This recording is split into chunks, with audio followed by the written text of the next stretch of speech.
Hola, buenas noches. Mi nombre es Ángel Sebastián Medina Sánchez y por parte de mi equipo, Jorge Zambrano, Daniela Lara y Rodrigo Jasso, además de un servidor, voy a estar presentando la investigación que hicimos sobre el caso de corrupción conocido como el caso Gürtel, que es un caso de corrupción que se dio en España a una muy grande escala.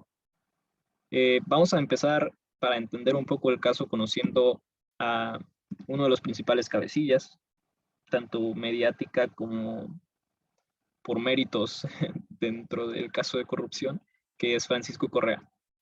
De hecho, en base a su nombre se nombró el caso, ya que Gürtel, eh, no estoy seguro de que la pronunciación sea la correcta, pero bueno, Gürtel es una palabra alemana que significa correa, y por eso se le llama así a este caso.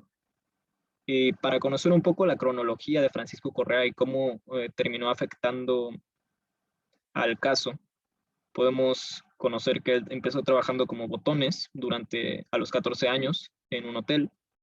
Después tuvo un trabajo administrativo en Francia. Su primer trabajo de botones fue en España, en Madrid. Tuvo un trabajo administrativo en Francia y después de ese trabajo administrativo regresó a España para fundar su propia empresa, FCS Comunicación y Servicios, y que luego se expandiría a Pasadena Agencia de Viajes. Para este punto en su vida ya gozaba de cierto éxito, que además se veía relacionado con que eh, este señor Francisco Correa tenía ya cierta relación y ciertos contratos en el ámbito político, desde campañas electorales, ayuda a los partidos políticos, en el sentido de contratos en administración pública o relacionados con administración pública. Y en base a este éxito y a esta influencia, pudo haber una serie de empresas que cubrieran la demanda que tenía en los diferentes sectores a los que se dedicaba. Eh, Hasta este punto no hay ningún problema aparente.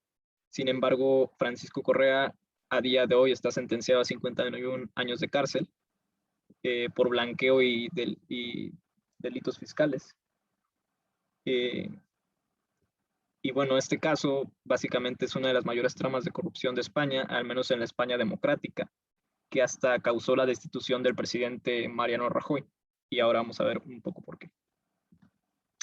El PP y la administración pública. Básicamente lo que sucedió, estos contratos que mencionábamos, estos roces con la parte política española, eh, se vieron centrados en aquellas administraciones públicas que pertenecían al Partido Popular o el PP.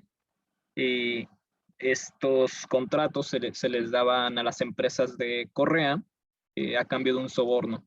Ellos tenían la entrada del contrato en distintos rubros que controlaban estas administraciones públicas y los servidores públicos pues tenían un soborno a cambio que llegaba hasta pues cabecillas muy grandes, como pudimos ver que pues hasta el presidente se vio afectado.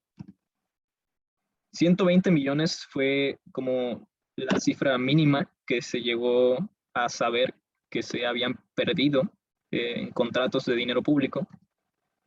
Y bueno, finalmente, ¿qué se hace para reducir la corrupción?